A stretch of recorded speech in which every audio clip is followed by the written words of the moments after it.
Como é que é? Então, não respondem?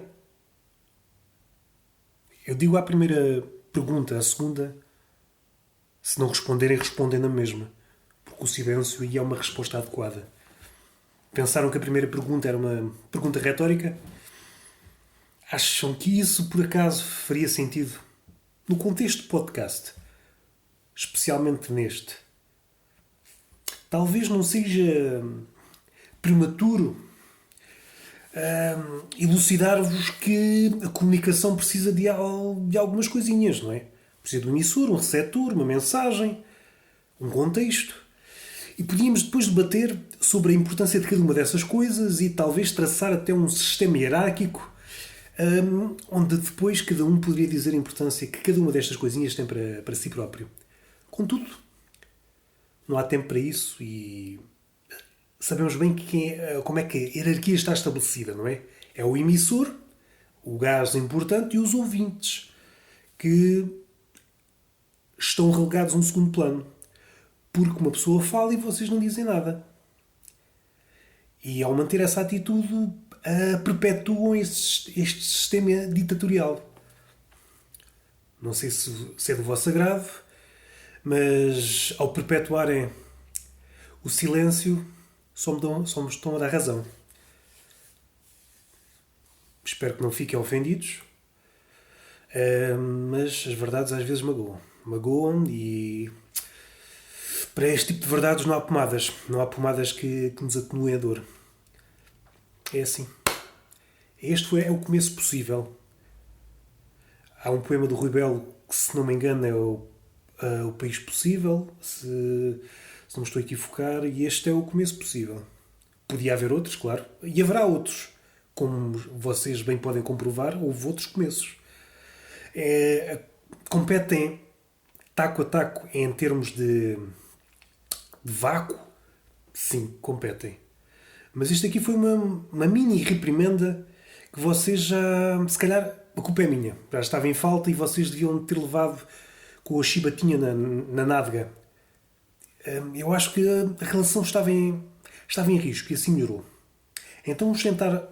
Não digo um começo, porque isto é entrar... O começo já aconteceu. Isto não é um ensaio. Não foi um ensaio. Isto não foi um interlúdio. Mas é um começo. Foi um começo. E vocês portaram-se mal. Vamos tentar. Não será um começo, mas será uma tentativa de obterem redenção. Vá. Vamos começar noutro tom, num tom mais simpático, mais ligeiro, mais do agrado da população. Pode ser? Ok. Acredito em vocês, que depositei muita fé em vocês. Também não sabia onde é que haveria de depositar fé.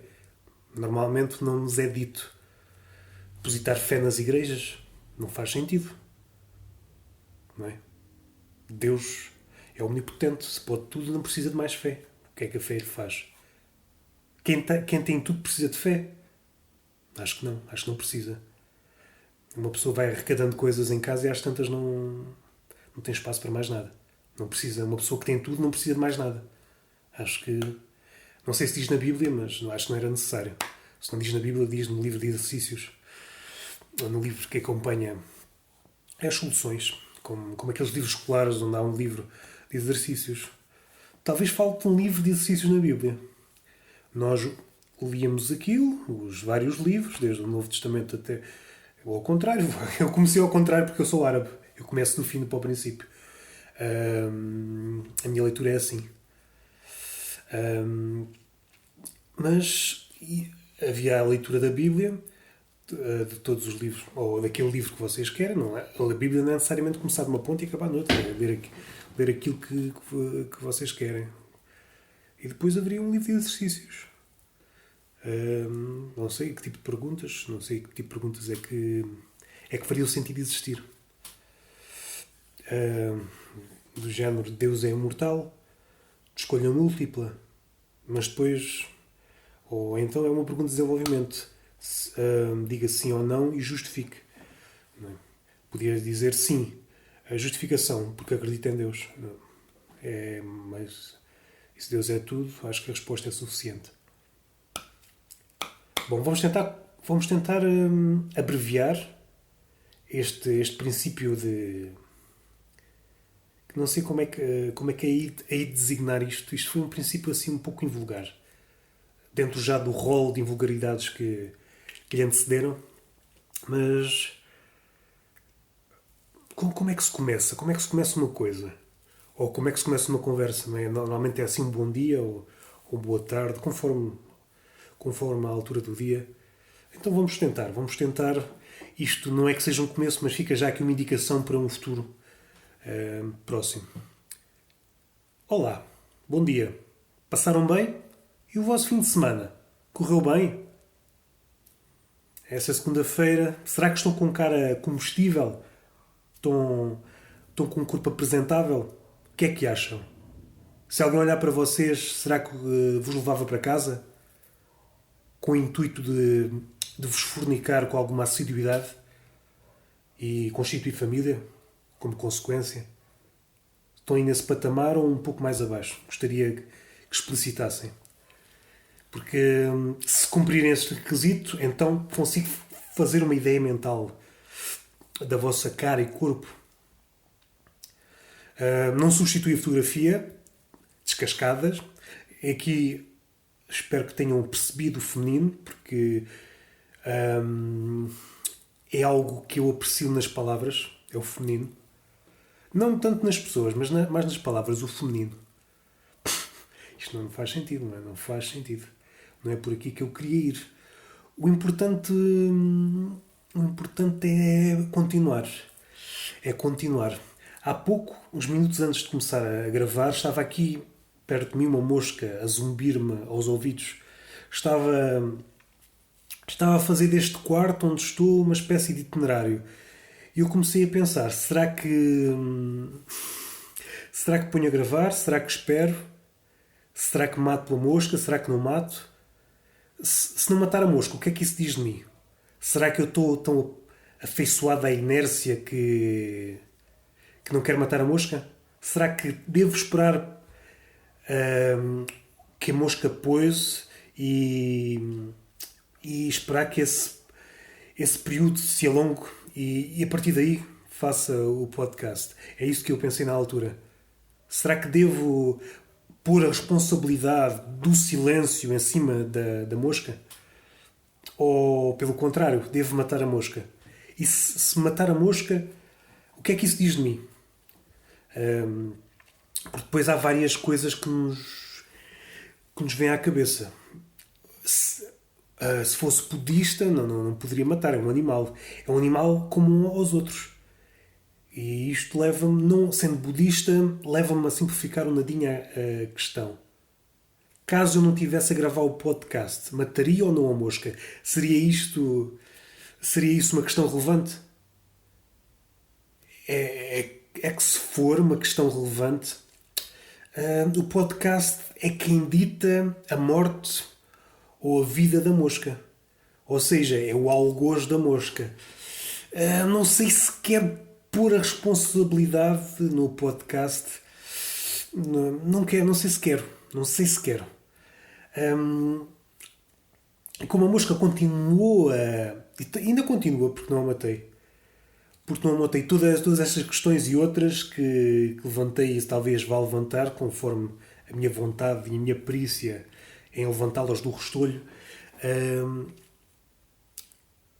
levou-me a considerar isto, se aquilo era realmente, se isto é realmente uma mosca, se é uma alegoria ou o que seja, porque esta mosca é no fundo uma desculpa para fazer ou não fazer. E a forma como eu atuo na mosca, a forma como ela me impede ou não de fazer uma determinada coisa, diz muito de mim.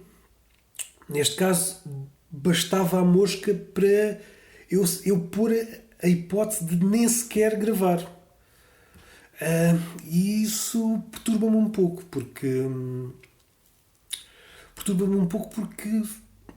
comecei a cogitar que basta uma mosquinha isolada, para que deite por terra toda aquela vontade que eu penso possuir.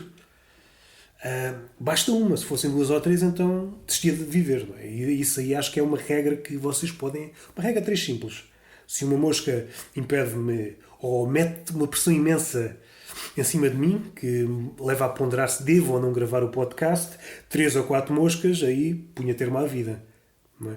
Esse 3 ou 4 moscas leva aqui uma tarde a tentar matá-las. Não, não estou para isto, prefiro a morte.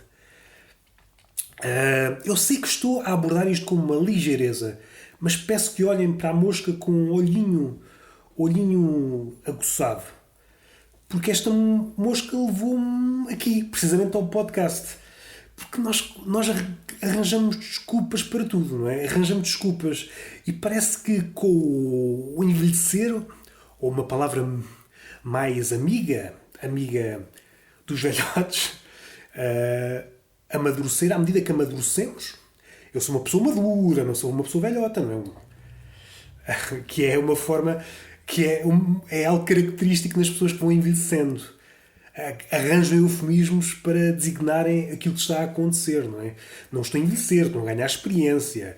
Não estou mais velhos, estou mais sábios. Mas o que é que eles fazem? Exatamente a mesma coisa que as pessoas mais novas fazem. A vistoriar redes sociais em busca de pornografia e gifs que produzam galhofa. É exatamente aquilo que as pessoas mais novas, e até algumas sem dentes, fazem. Então, se calhar, estar a alardear que são mais sábios, mais experientes, talvez seja enganoso. Enganoso para quem os ouve. Na verdade, eu acho que aprende-se muito pouca coisa.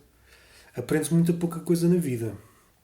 Se calhar convencemos-nos, aprendemos a convencer-nos de certas coisas para bem da nossa sanidade mental, mas a verdade é que aprendemos pouca coisa.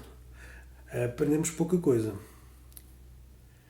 E então esta mosquinha. Há um filósofo alemão que fazia uma pergunta, não em relação à mosca, mas vão perceber que a mosca não anda muito desviada da pergunta. O que seria de tal homem se não tivesse desistido?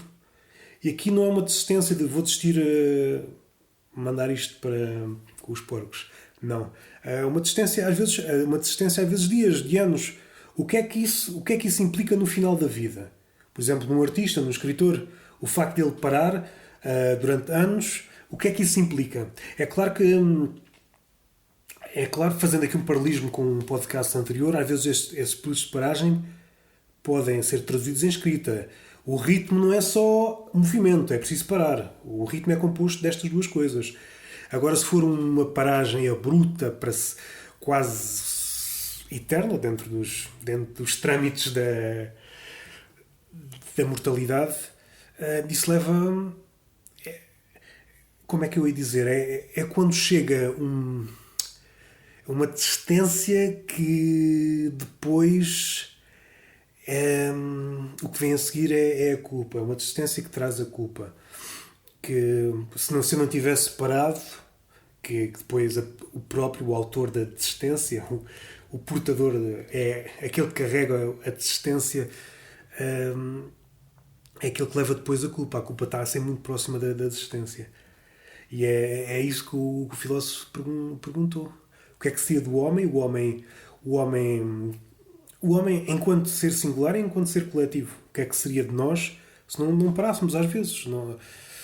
Às vezes desistimos, arranjamos desculpas, arranjamos estas pequenas moscas. E o que é que seria de nós se não tivéssemos tomado uma decisão mais rápido? Às vezes nem sequer é assim. Não tomar uma decisão também é uma decisão, não é? Às vezes temos que agir mais lestamente, sermos mais rápidos a decidir. Porque às vezes estamos tanto tempo a... Imagina, têm várias hipóteses na cabeça, por exemplo, estou a dar um número, 20 hipóteses, e ficam um ano a pensar nas 20 hipóteses, qual é que seria a melhor hipótese para determinada coisa. Eu estou a falar muito no abstrato. Vou tentar não complicar isto muito... Mas vou tentar passar a ideia. Imaginem que têm 20 hipóteses sobre uma determinada coisa e esse nevoeiro de hipóteses carregam-no durante um ano. qual será a melhor hipótese, começam a ponderar isto e aquilo, os prós e os contras, e às tantas levam um ano e às tantas não decidem nada porque já estão cansados, ou decidem uma, mas depois aquela hipótese que vocês escolheram estava errada. Este é um caminho.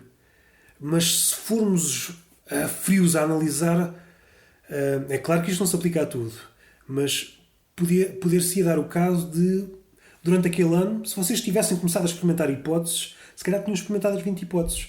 E dentro dessas 20 tinham descoberto aquela ou aquelas que mais adequadas ao vosso objetivo, ou à vossa meta, ou seja o que for. Às vezes a hesitação é boa porque é aquilo que nos faz humanos, é aquilo que nos diferencia das máquinas.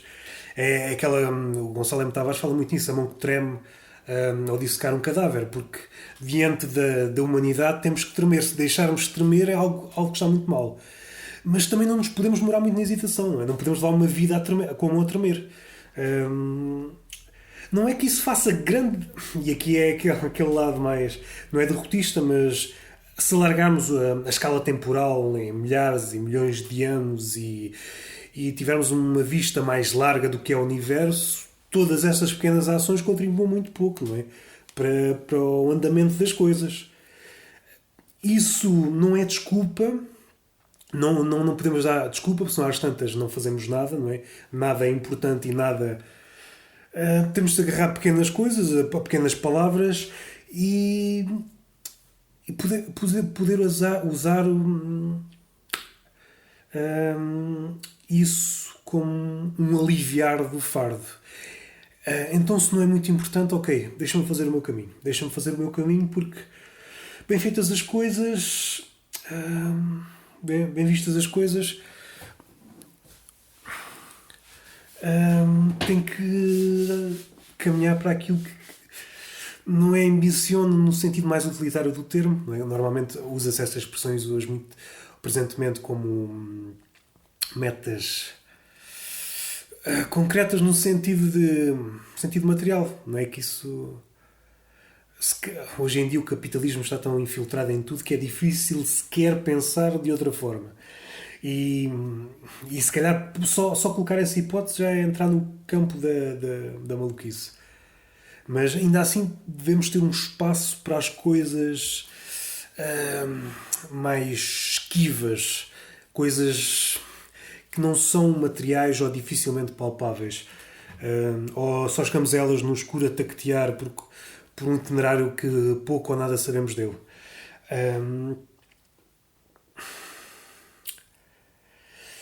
E essa hesitação, há uma novela que trata sobre o xadrez e que fala de um tipo que enlouqueceu. Não sei se isso vos acontece, às vezes isso acontecia muito, agora tento talvez domar essa enxurrada de hipóteses. O que acontecia na história é um jogador de xadrez que foi... Eu vou tentar resumir e talvez vou incorrer no erro de alterar a história para meu belo prazer, não é? Mas vou tentar passar a ideia. É alguém que estava fechado a contragosto e então interessou-se pelo xadrez e às tantas começou a jogar contra si mesmo. Para já é uma boa ideia. Nós na vida estamos no que realmente interessa, estamos sempre a jogar connosco. É claro que há ajudas. O público, o aplauso e o apupo pode contar, mas é mínimo se realmente estás se o que te interessa é outra coisa. Tem pouca relevância. Vai chegar a um ponto, como o Woody Allen diz, vais tornar-te imune a isso tudo. Porque o artista só se faz enquanto está a fazer qualquer coisa. Nem lhe interessa às vezes tanto o resultado final. O artista cresce enquanto está a fazer. E a sua relação com aquilo que pensou e aquilo que está a ser feito é onde ele evolui, é onde ele fracassa e onde ele... o sucesso para pessoas deste género é sempre algo muito fugidio ou quase inalcançável ou só umas migalhinhas de sucesso. porque fica sempre além, é sempre depois. Mesmo que alcances depois o que queres realmente já fugiu, está mais à frente. E isto para dizer que.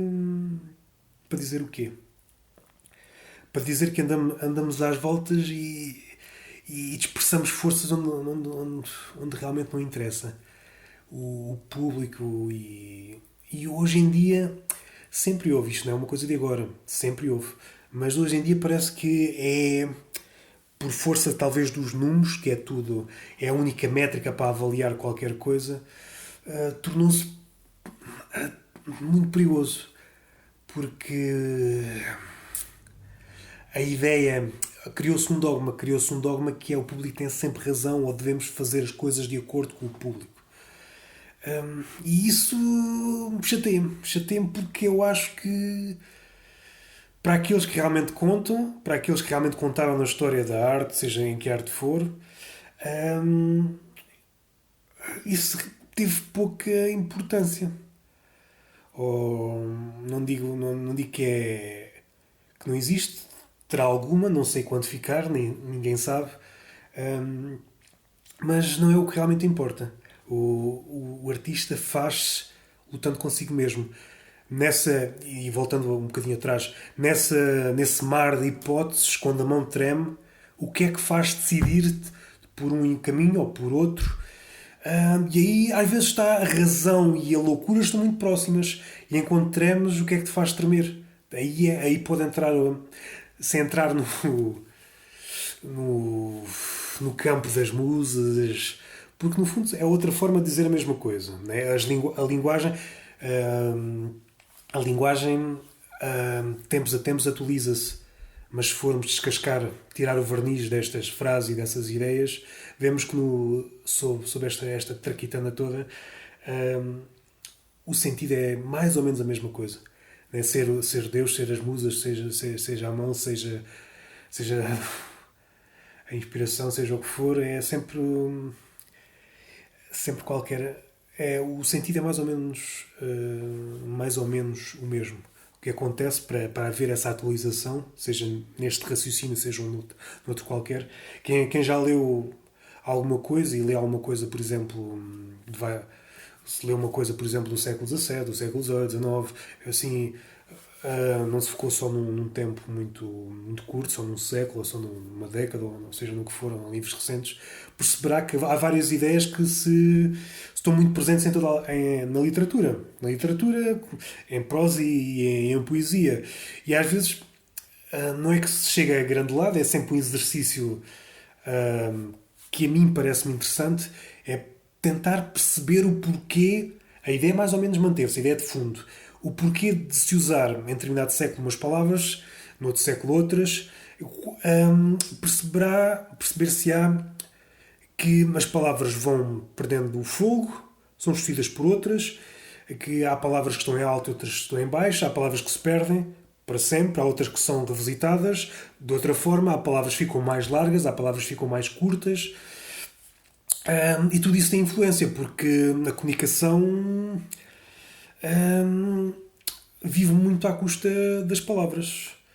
E o facto deste mercado de palavras flutuar diz muito de nós. Se podemos saber muito disto, não sei. Mas se calhar já é útil saber que isto acontece. Que há várias ideias mais ou menos duradouras ou que estão cá há muito tempo, há séculos ou milénios, e que tempos a tempos vestem uma gabardina nova para se ajustar. É como se fossem uma pessoa que tempos a tempos tem, se quiser como é que eu ia dizer? É basicamente seguir a moda, não é? Seguir a moda, vestir a roupa que mais se adequa ao tempo em que está. No fundo, por baixo é a mesma pessoa, barra ideia, só que aos olhos dos outros será uma coisa nova. E aqui entra outro nível. Se calhar até uma certa altura percebeu-se que havia uma ideia e que essa evolução acontecia. Hoje, como a maioria de nós tem um olhar mais superficial sobre as coisas, vai olhar para essa mesma ideia, que já existia há séculos ou milénios, como alguém novo, como uma ideia nova. Se detivesse nessa ideia por mais tempo, perceberia que não. Mas isto é, um, é uma das coisas do nosso século, que é difícil esquivar-nos. Há tanta coisa a acontecer e nós não queremos perder nada, e uma das consequências é porque o tempo não estica, não é? Se queremos estar em mais coisas, isso tem um limite, não podemos estar num número infinito de coisas ao mesmo tempo, mas se nos desdobramos, depois estamos a menos em cada uma dessas coisas, não é? Podemos dar menos a cada uma dessas coisas. E isso depois tem repercussões a todo o nível, não é? Seja na informação, seja na arte, seja mais especificamente nos livros, seja na comédia, por exemplo, seja. A abordagem fica sempre pela rama. Porque o lado perverso disso, que eu também já pensei, é de que vale aprofundar determinada coisa, porque as pessoas ficam sempre pela superfície. Não vale a pena fazeres um monstro de 1000 camadas, porque as pessoas ficam na superfície. Hum, uma coisa que se utilizava. Uma coisa que se utilizava. Olha, até posso dizer duas, depois já volto atrás. Utilizava-se aqui como uma sátira no, os setecentistas, ou seja, no século XVII e até no final no século XVII e no princípio do século XVIII.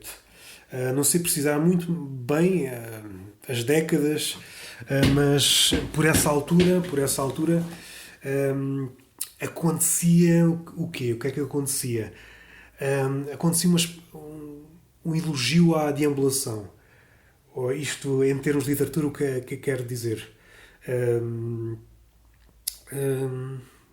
Era não ter pretensões de dizer o que quer que seja. Ou seja, era mais um exercício de estilo do que querer pensar uma mensagem. Depois, mais à frente, houve alguém que satirizou isso, alargando ainda mais o devaneio, o deambular. Lawrence Stern, por exemplo, que leva, se for preciso, 100 páginas de deambular sem dizer qualquer coisa. E isto aqui é muito redutor dizer qualquer coisa, não é? Mas nos termos atuais, sem que a história avance, sem que aconteçam muitas coisas. E isto são, tudo o que eu disse são termos muito movediços. Porque depois, analisando ao pormenor, diz-se mais não dizendo. Por exemplo, num livro, por exemplo, como o Dom Quixote, aqui indo um bocadinho mais atrás, e a vídeo, opiniões de Tristram Shandy, do que se diz hoje em dia. Quando alguém diz vou dizer isto ou quer passar uma mensagem é muito importante e depois não chega a dizer nada. A nossa relação com a mensagem é um bocadinho diferente. Porque não é preciso dizer nada para dizer alguma coisa, não é? O facto de estar a deambular diz alguma coisa. E nós temos hoje muito, aqui mais no cinema, mas também, seja em qualquer arte, há muita pirotecnia para nos desviar do facto que nada está a ser dito, seja em estilo, seja, para usar o mesmo termo, em mensagem. Há muita pirotecnia porque assim estamos distraídos e não percebemos que aquilo é uma amálgama de coisa nenhuma. E há coisas que se perderam. Por exemplo, há um quádruplo sentido que era muito usado. Hoje dificilmente um humorista vai fazer uma piada de quádruplo sentido. Duplo sentido já é difícil, que as pessoas não percebem. Porque é uma das grandes epidemias deste século, que não sei se vem antes ou depois, ou vem a reboque do politicamente correto, é o facto das pessoas tomarem sempre tudo pelo lado literal. E isso é talvez a maior praga da palavra, não é? Tudo que for arte que se expresse sem palavras vai sofrer desse mal, porque vai ser só vista por a lente, não vai permitir ver mais nada. E normalmente a arte, pelo menos aquela que que chega até nós, vinda lá de sei lá de onde, tem múltiplos sentidos. E mais uma vez é a falta de tempo de estar a contemplar. De estar a contemplar. E este elogio da deambulação pode ser visto como o quê? Pode ser visto como uma conversa. E não é uma conversa do género de networking, de tentar extrair, durante o decorrer da conversa, algum contacto, alguma relação que propicie qualquer coisa a nível profissional no futuro. Não, uma conversa que corre sem nenhum propósito aparente que não seja de conversar.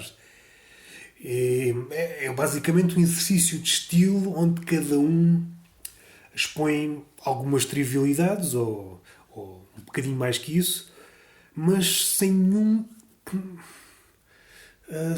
objetivo ulterior. Sem ter pretensões, ou voltar um bocadinho mais sem ter pretensões de passar uma mensagem.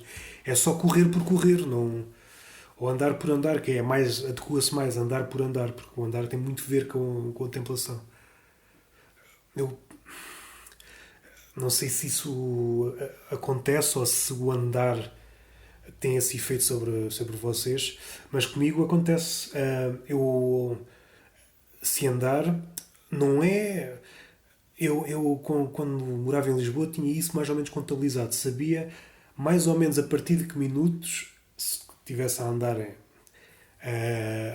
vai em contínuo, a partir dos 20, entre os 20 e os 30 minutos, começava-me a aparecer ideias na cabeça. Não é que antes não viesse, mas sabia que a partir dali iam de certeza a aparecer ideias, e algumas delas boas. E isto tentei, posso explicar, não sei se é a razão, não sei se é verdade, se isto é alguma coisa a que se possam agarrar, mas o que eu me apercebi é que era aquele tempo que eu precisava para me desligar de tudo, para deixar de pensar, e como o cérebro fizesse, não necessariamente, mas reiniciasse, e então ficasse vazio, e a partir dali começava a olhar. Às vezes as ideias tinham que ver com aquilo que eu olhava, com aquilo que eu observava, e olhar para as coisas com outros olhos. Dar às coisas que via diariamente, todos os dias, uma nova hipótese.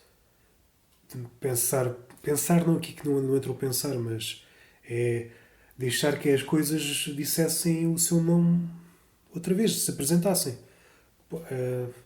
É claro que isto acontece, não tens percepção do que está a acontecer, mas, por exemplo, agora no último ano, quando comecei a fotografar, também notei que a partir de um determinado... Aqui não contabilizei muito.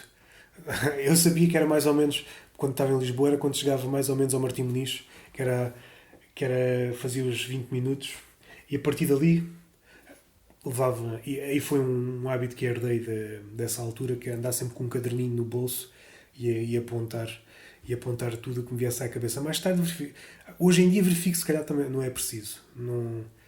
Não é preciso, porque se a ideia for realmente boa, ela volta. Ela volta. Tens que ajustar contas com essa ideia. Não acredito que uma ideia boa não volte. E se escreverem muito, vão notar que depois conseguem encontrar opções e mini-opções, e conseguem... É claro que isto é sempre no campo, é entrar na especulação, mas conseguem encontrar redes de interesses, alguns se calhar que vocês nem desconfiavam. E a forma de vocês de relacionarem com determinadas coisas, e a insistência sobre determinados temas, como que, pelo menos essa é a minha perspectiva, e é aquilo, pelo menos para mim, é uma resposta satisfatória. Volto ao mesmo tema, porque das duas uma, ou estou melhor, ou seja, tenho mais armas para tirar mais alguma coisa daquele tema, ou então, com as armas que tenho, supondo que não evolui, houve alguma coisa que eu desperdicei ou não fui capaz de ver. E então volto a ele com. É um comportamento obsessivo voltar a ele para. Vou tentar mais um pouco. Vou tentar mais um pouco e desta vez vai ser um pouco melhor. Tenham atenção que o que eu estou a falar, estes melhoramentos, estas caminhadas em direção a algo, é sempre passinhos infinitesimais. Eu acho que hoje em dia, pela falta de tempo e pela necessidade, pela urgência de querer as coisas já, por vezes, desvirtua-se o caminho. E voltamos outra vez à mesma coisa que eu já falei várias vezes, que é só há duas formas de contar a história. É o caminho, e que é a Odisseia de Ulisses, e o cerco e a Ilíada. E é aquela frase do filósofo alemão de o que é que seria daquele homem se ele não tivesse parado, se ele não tivesse desistido. E é essa ideia, essa frase paira sobre mim quase. Acho que não há um dia que eu não pense nisso. E talvez a use como lembrete. Pá, o que é que estás a fazer? Será o que estás a fazer neste momento é realmente interessante? Foca naquilo que queres fazer e não pensar em nada a curto prazo, porque nada. O curto prazo não. O que é que o curto prazo te pode dar? O que realmente interessa é feito a longo prazo. É claro que depois entram outros medos, não é? Quem está na área da criação, seja escrita, seja pintura, seja o que for, depois aí entram os demónios todos. Será que sou capaz? Será que não sou? Será que tenho as ferramentas necessárias? O que é que eu preciso? E daquilo que eu preciso, será que se eu me esforçar muito vou ser capaz de chegar a determinado lugar? A nossa relação com a morte, e se eu morro, e se eu tenho que tirar dividendos o mais rápido possível porque isto e aquilo. É, é complicado. E para falar, é que isto complica-se. Isto é sempre um exercício que se complica. Porque imaginando que chegam àquele patamar que queriam chegar, acontece que ser aquilo que vocês queriam ser na altura não chega. Imaginando, queriam ser como um determinado escritor.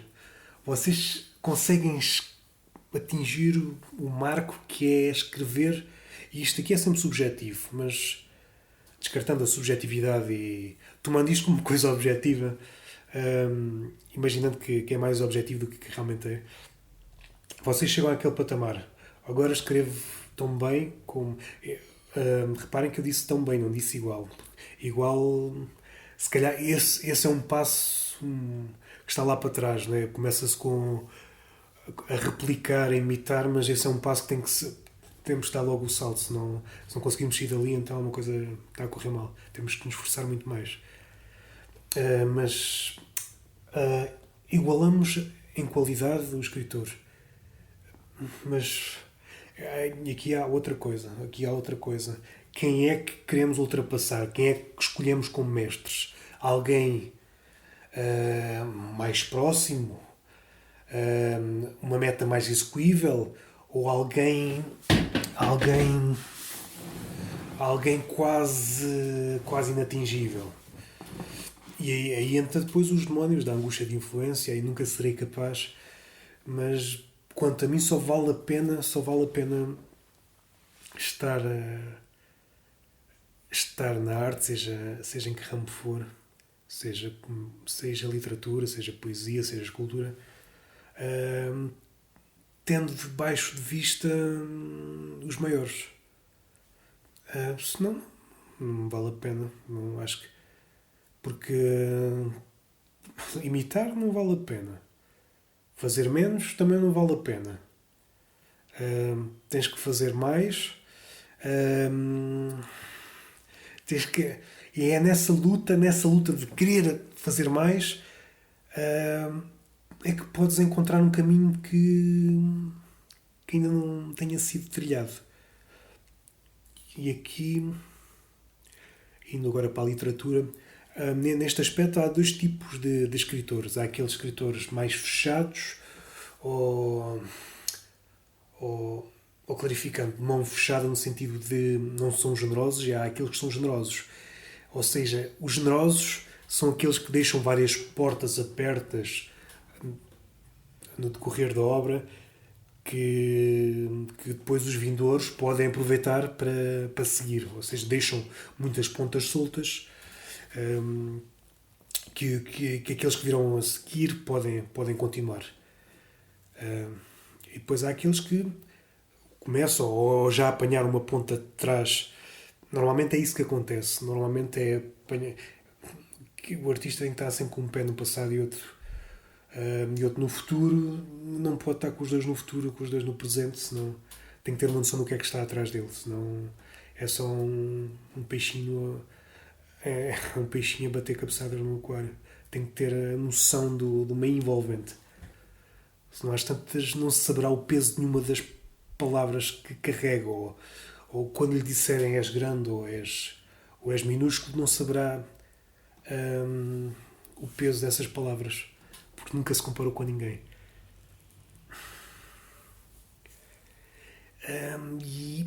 E é no jogador de xadrez, nas milhentas hipóteses, que é essa ideia.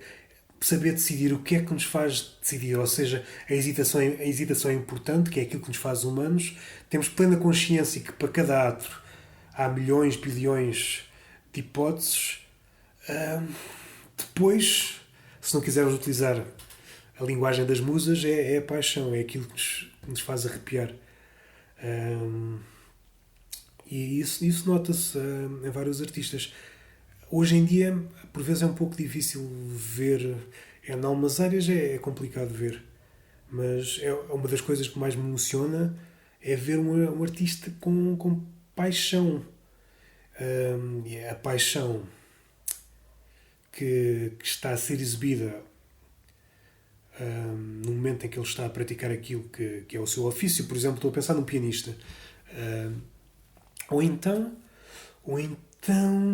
é a paixão, mas é ali qualquer coisa. E agora estou a pensar numa bailarina, aquelas frações de segundo em que a expressão da cara, há ali qualquer coisa que diz que o caminho que eu tive que andar até aqui chegar. E esse caminho só foi possível porque não houve paixão, porque neste caminho para um sítio que não sabemos muito, a meta sabemos que é a morte, não é? Mas não há nada onde nos possamos agarrar, não vamos muito longe. E então essa paixão por aquilo que faz, pela arte, é que a faz seguir. Essa paixão é que faz continuar e prosseguir. Às vezes não sabe muito bem para quê. Porque tudo o que está à volta contradiz o artista. O que tu estás a fazer não interessa, ou já interessou, hoje em dia já não interessa, ou és mau, ou ainda não és bom, ou nunca vais ser bom, ou esse tipo de coisas, esse tipo de entraves que os outros colocam no artista. E às vezes o artista nem precisa de intermediários, às vezes o artista coloca sobre ele próprio. E é essa paixão que o faz ganhar essa luta. Faz ganhar essa luta de chegar a um ponto que consegue vencer isso. Nunca. É claro que é uma batalha. É como se fosse o chá-chá-chá, não é? Às vezes uns passos para a frente, outros passos para trás. Nada está definitivamente ganho, nem nada está definitivamente perdido. Isto é quase a definição de esperança mínima, não é? Se fôssemos definir o que é o mínimo de esperança, é isto: nada está definitivamente perdido, mas também nada está definitivamente ganho. E é isso que os faz lutar. Há muitos artistas que dizem esta coisa de prosseguir e não aparece nada. Mas chega um momento quando tu já deste tudo, mas a sério, já deste tudo, tens para dar. Há ali um momento, não é desistir, é aquele momento de reflexão e agora. E é então que as coisas começam a aparecer. Não temos noção, por vezes, do efeito que as coisas têm sobre nós. E isto é uma verdade, mas não é por aqui que eu quero. É não sabemos quando é que as coisas que aprendemos ou que nos relacionamos começam a ter um efeito palpável em nós. E já eu com o ou seja, não é? Tenho que me livrar deste tique. Não, por exemplo, o facto de ler muita coisa ou de um determinado tema ou isso, qual vai ser o momento em que isso te vai ajudar? Por vezes, como estamos muito centrados para resultados imediatos, é muito difícil ver progressão. Mas há um momento em que esses resultados aparecem. E há vários casos documentados na história. E isso leva-me a pensar várias coisas. Mas isso se calhar fica para outro podcast. Mas, pelo menos, é assim, este é um mundo diferente daquilo que era há 10 ou 20 anos. A nossa relação com a tecnologia... Eu já tenho pensado muito nisso.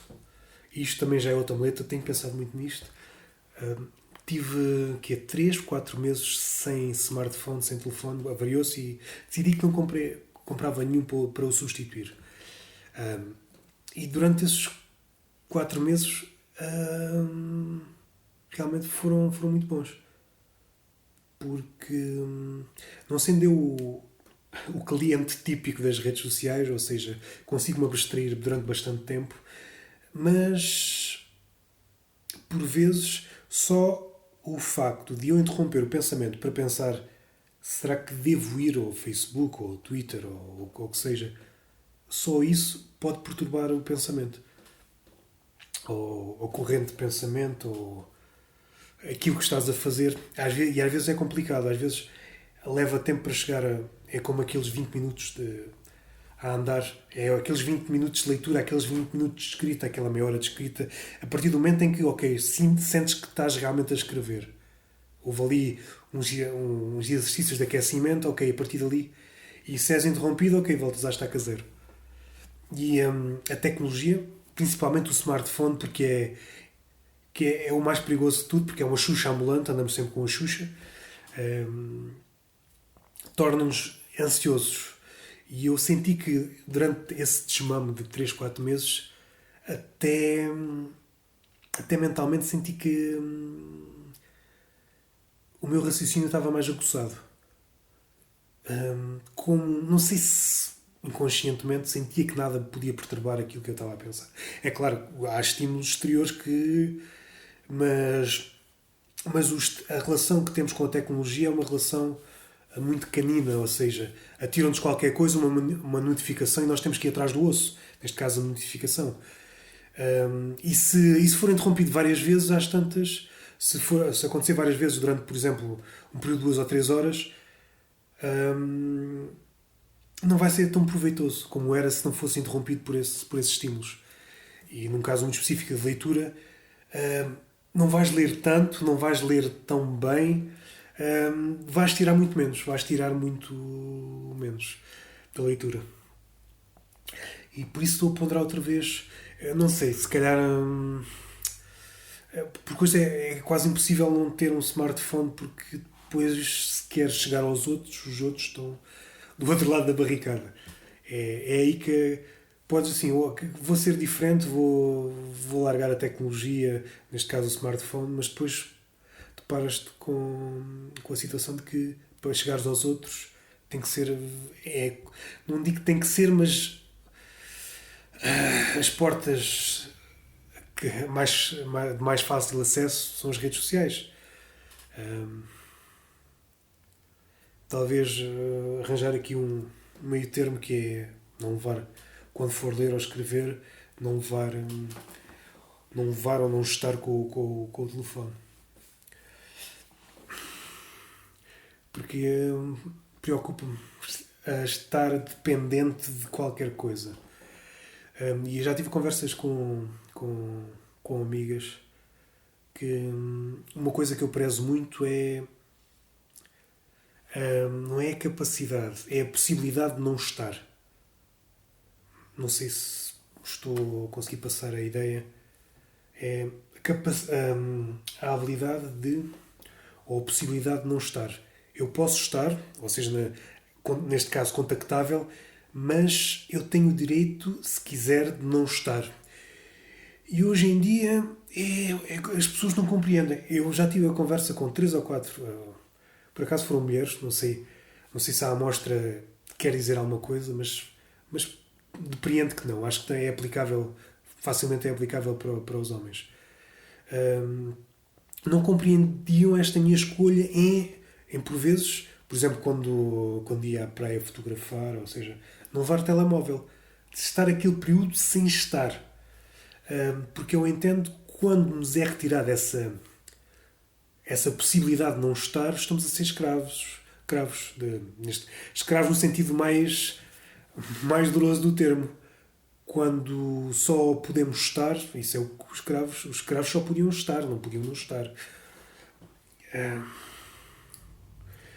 E isso, não sei se calhar fui eu que não consegui explicar na altura, usei mais ou menos estas palavras, se calhar ainda não consigo. Mas eu acho que é importante. E aqui estou a falar, não estou a falar de conhecidos, estou a falar de pessoas que gosto muito, amigas e. Porque é que eu prolonguei este e. Não sei. Não sei porque é que prolonguei. Mas pessoas que nos conhecem com alguma profundidade, sabem o que nós pensamos sobre uma panóplia de assuntos. E quando chega a este assunto, que quanto a mim não deveria oferecer resistência, causa-lhes muita estranheza. Porque o normal é alguém que está sempre caninamente agarrado ao telemóvel.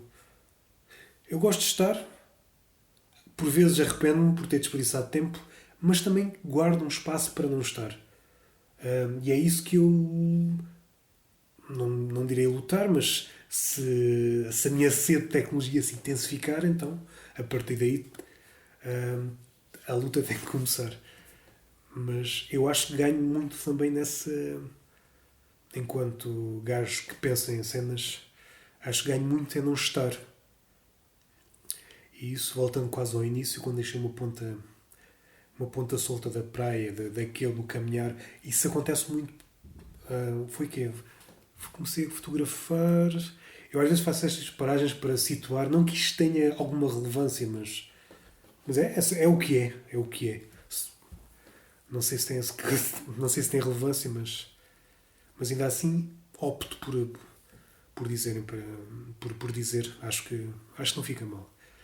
Comecei talvez em fevereiro do ano passado e comecei a notar uma coisa parecida a caminhar, até porque caminhava na praia, mas o resultado disso no ato de fotografar, que assim, há duas formas de fotografar, ou vais andando e fotografando, ou escolhes um sítio e paras e vais fotografando até obteres aquela fotografia que tens em mente. Eu gosto das duas coisas, mas aqui neste caso o que eu vou referir é o efeito de caminhar, o efeito que isso tem depois na fotografia. O que eu notei foi isso, passado algum tempo, uns 20, 30 minutos, quando a cabeça se começava a esvaziar, é que eu tirava as melhores fotografias. Não pensar muito. Hum, quase que deixava de. Eu sei que vou usar isto com muita ligeireza, mas quase que deixava de existir. Tudo o que interessava estava para lá de mim, ou à minha frente. Eu só existia no momento de disparar.